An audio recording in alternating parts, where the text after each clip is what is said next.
time for some racing. I don't know about y'all, but I'm excited. I'm super sad though that we didn't get all the 600. I have my, as my husband calls it, my basic girl cup. It's not a Stanley though. When we were in Michigan, I have a favorite coffee shop. It's called Bigsby. We do not have them in Virginia. So I made a trip to Bigsby every day that we were in Michigan. And I'm missing my Bigsby. I'm not like, I'm okay with Starbucks. I'm just not a, like, oh wow, yay, Starbucks kind of person. So Starbucks is good. It's good. But if I had to choose between the two, give me my Bigsby, please. So when I saw that they had cups, I had to get me one. I just wish it came in camo. But then I had to remember I was in the north. And yes, I do realize that people in the north do go hunting. Before my in-laws come at me. Yes, I do know that they do know what hunting is. And they do know what camo is. They just don't know camo cups, evidently, at coffee shops up there. But anyway, we got home to watch the Coke 600, which was, it was good. We had a lot of action. I was super sad though. I knew the rain was coming. I'd been watching the radar on and off all day. And I was just waiting. I was like, I literally told my husband earlier that day, I was like, it's going to rain. It will rain at some point. Now, whether it's going to rain enough for them to have to cancel the race, I don't know. But it will rain, and it's just, something's going to happen. It's just the way it's gonna play out. And so he's like, I was like, I've watched it. When we were down there the year last year, did the same thing to us. It rained. It was beautiful though, but it still rained. I'm just glad that they were able to start it. So, and get it at least to the halfway point, the moment of silence. Whew. It's just so powerful. It was sad because it's part of the same system that was coming through that put the delay in Indy for Kyle Larson that ended up hitting Charlotte. Sadly.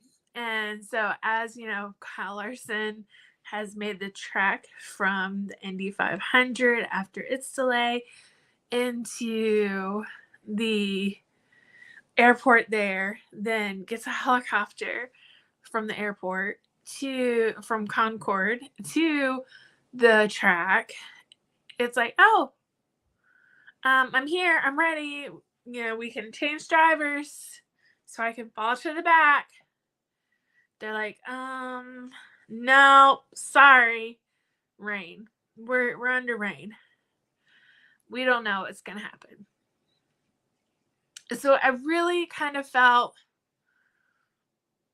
bad for him. Like, it was, it's funny, but it's not funny. Because he stayed for the 500. And I get it. They've put so much time, so much effort into it. But at the same time, you get back for the Coke 600, and then it's like, for me, it's one of those situations like, I have to laugh or I'm going to cry. Because I would have just been infuriated at that point. It's just definitely one of those situations where it's like, you've got to be kidding me. We had stage 1, William Byron. Stage 2, Christopher Bell. Stage 3 ended up being the winner was Christopher Bell. And the overall winner, Christopher Bell, because of the rain. So when the rain came in, it didn't last long. But the humidity that it brought with it was not pretty. And those of my curly hair girls can probably attest to this. When the humidity hits, like, our hair goes woof. I'm trying to like keep mine intact because thankfully the humidity is not too bad. But when you have high humidity and you're trying to dry things out, aka a road, it's not gonna work. And that's what they found themselves facing. Was very high humidity at Charlotte and just wet asphalt from the downpour that they did get, and there was no coming back from that. Not in getting the race started and ran by a decent hour in the morning. And so they were like, oh, we'll have to, call it. Which is good for Christopher Bell, but sad for the rest of the people who, wanted to go back racing. So, I mean, I see both sides. I feel Kyle Larson's frustration. And we'll just have to now wait and see if NASCAR will allow him a waiver to get into the playoffs, because you're supposed to start every race. And he didn't. Justin Allgaier raced his car at the 600 and finished 13th, which was an awesome job by that team. I have to applaud them. Everyone, did amazing with the hand that they were dealt. So hats off to all of them for everything that they managed to pull off at Hendricks last week, and just keeping it all together. And what was insane, while the heartbreak for Kyle Larson happened at between the 500 and the Coca-Cola 600, because we had a speeding penalty in Indy, which derailed his chance at maybe winning Indy. And then rain at the 600, which then, of course, derailed any chance of possibly getting additional points there. Stuart Haas Racing on Tuesday officially announced that they are closing their doors at the season's end.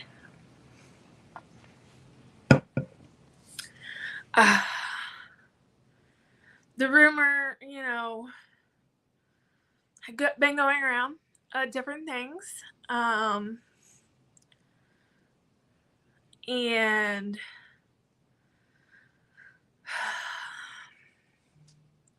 we didn't know what, or let me say, we didn't. I didn't know what rumor to take as true until Tuesday. They did issue a joint statement from Tony Stewart and Gene Haas, which are the co-owners of Stewart Haas Racing. Which they said, we have made the difficult decision to close Stewart Haas Racing at the conclusion of the 2024 season. It is a decision that did not come easily, nor was it made quickly. Racing is a labor-intensive, humbling sport. It requires an unwavering commitment and vast resources with a 365-day mindset to be better than everyone else. It's part of what makes success so rewarding, but the commitment needed to extract maximum performance while providing sustainability is incredibly demanding. And we've reached a point in our prospective personal and business lives where it's time to pass the torch. We were proud of the wins and championships we've earned since joining together in 2009. But even more special is the culture we built and the friendships we forged as we committed to a common cause, winning races and collecting trophies. So the statement continues to go on.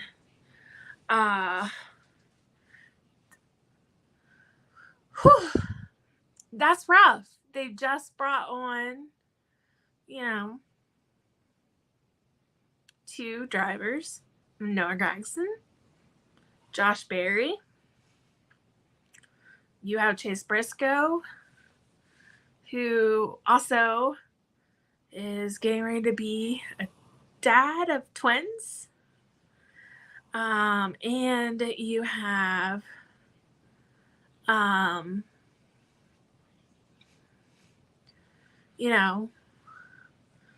another crazy driver. I'm gonna call him crazy. And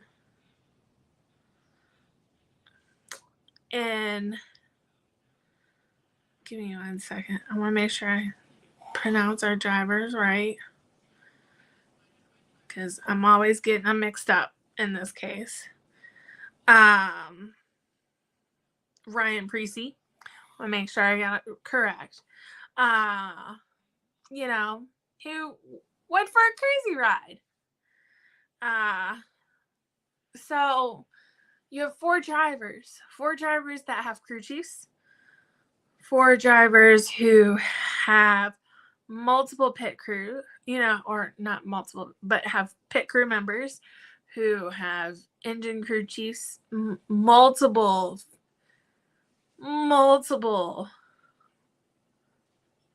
entities that go into this. And yes, it is very difficult. I was trying to understand it. Like, how do you make money in racing? You can't. It's very difficult right now. It really is. I was listening because most racetracks, they don't make, a lot of racetracks, I won't say all of them, don't make the money. They do, make enough to pay the payroll and do things like that, but most people do it because they love it. You do have the bigger teams like Joe Gibbs and Hendricks and things along those lines that they have other investments that are able to offset a lot of cost, such as the car industry. So Rick Hendricks has multiple car dealerships that offsets things, or real estate, or work with car companies, things along that nature. But being able to honestly just go out and do this is expensive. It is. Buying charters, expensive with NASCAR. Finding buildings,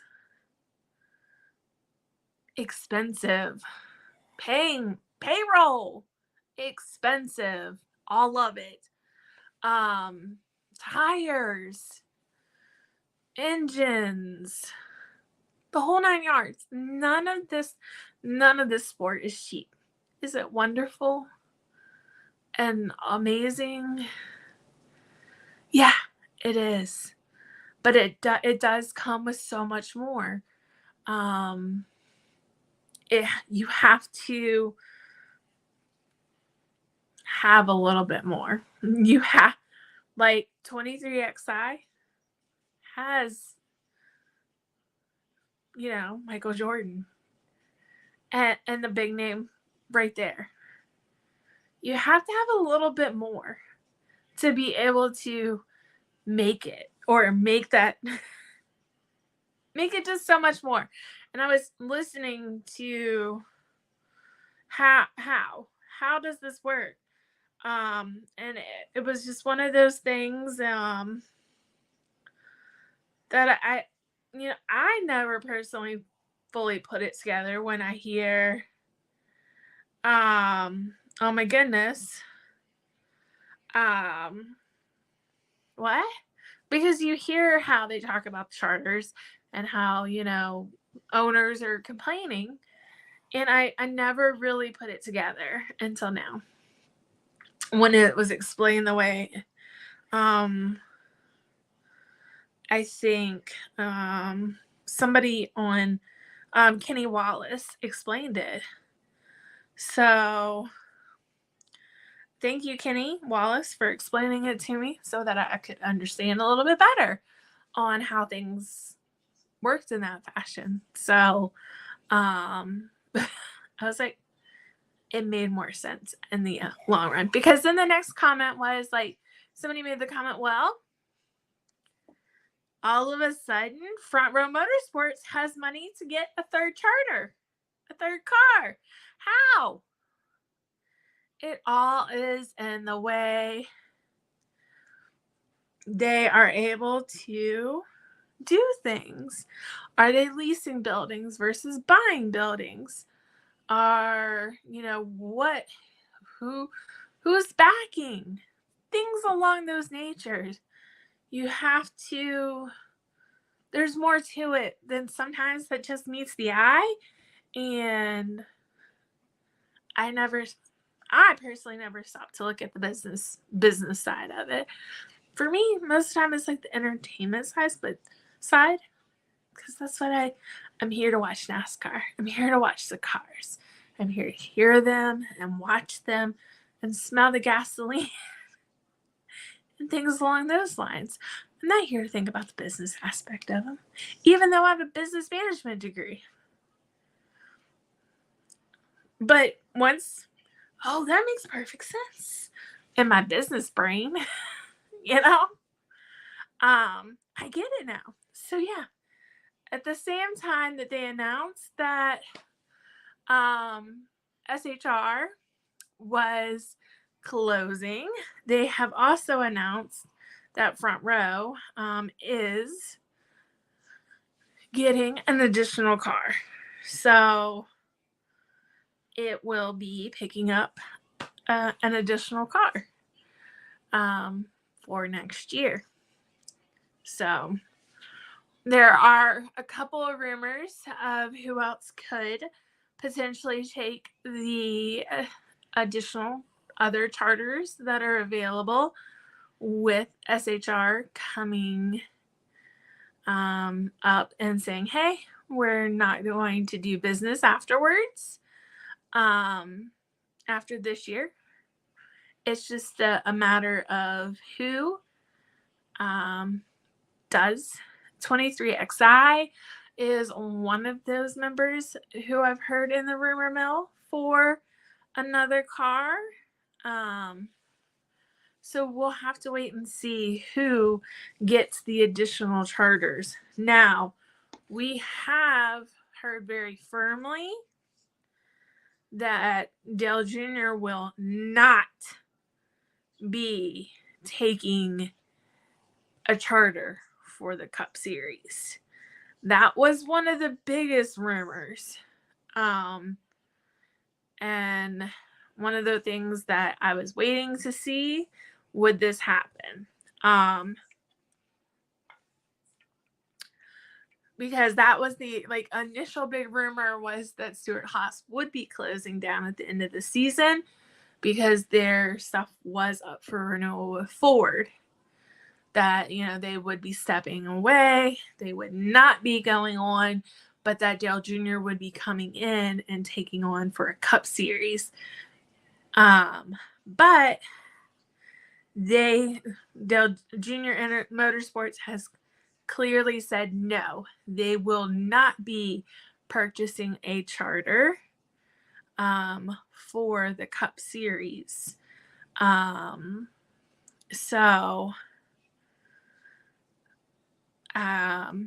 Hence why I don't just go on rumors. I wait until the story actually becomes fact before, because rumors are that. Things can change between rumors and fact beforehand. That's just how the world works. Because that definitely started last year. And I mean, do I think the Junior Motorsports could do amazing things in the Cup Series? Yeah. But they have definitely said, nope, not doing it. So,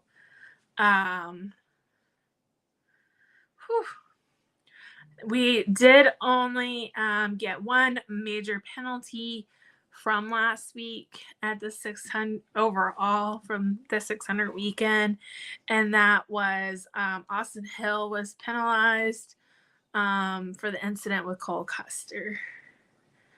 I guess they found enough information saying that it was intentional, so they penalized him for it. So I was like, okay.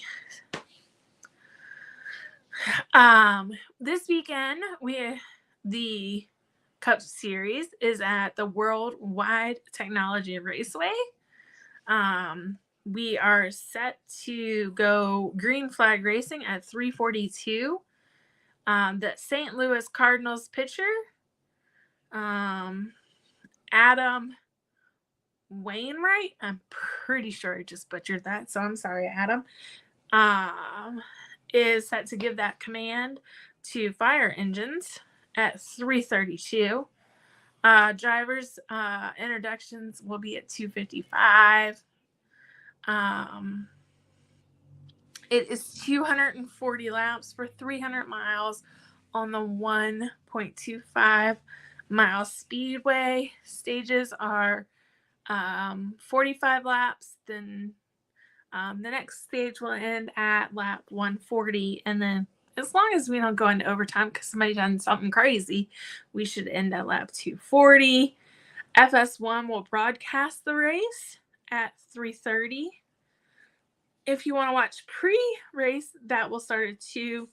MRN will start we'll have the coverage as well, or Sirius XM Channel 90 if you want to listen to it. It will be a beautiful day for racing. 80 degrees and a 6% chance of rain at the start of the race. Kyle Busch started on the pole last time, won a stage and led 121 of 243 laps. He did win that race, and it's the last time, I believe, that Kyle Busch won. It's been a year now. Denny Hamlin placed second, Joey Logano third, so he is going in wanting another win. Michael McDowell is on the pole, Austin Cindric, Ryan Blaney, Christopher Bell, Tyler Reddick, Denny Hamlin, Brad Keselowski, Bubba Wallace, Ty Gibbs, and Kyle Busch are your top 10. We have 14 Chevrolets, 14 Fords, and 8 Toyotas for today's race. So it shall be an interesting one. So happy Sunday, y'all. Happy race day. Enjoy it, and I will see y'all again soon. Bye, y'all.